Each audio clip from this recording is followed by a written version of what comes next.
మానేసాం. మనకి ముందుగానే ఇన్ఫర్మేషన్ ఉన్నా మనం దాన్ని పట్టించుకోలేదు అన్నటువంటిది క్లియర్గా ఉన్నటువంటి విషయాలు. సో వీటన్నిటిని అధిగమించడానికి పబ్లిసిటీని ఆయన వాడుకుంటున్నారు. సో ఇది పద్ధతి కాదనేటువంటిది మా అభిప్రాయం. ప్రజలు కూడా గమనిస్తారని చెప్పి ఆశిస్తా ఉన్నాం. Thank you.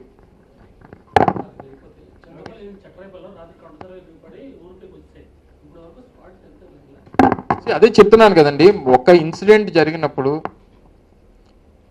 అక్కడ ఏం చేస్తున్నాం అనేటువంటి పక్కన పెడితే గడిచినటువంటి 3 రోజులుగా మళ్ళీ ఈ ప్రాంతం అంతా కూడా వర్షాలు పడతా ఉన్నాయి.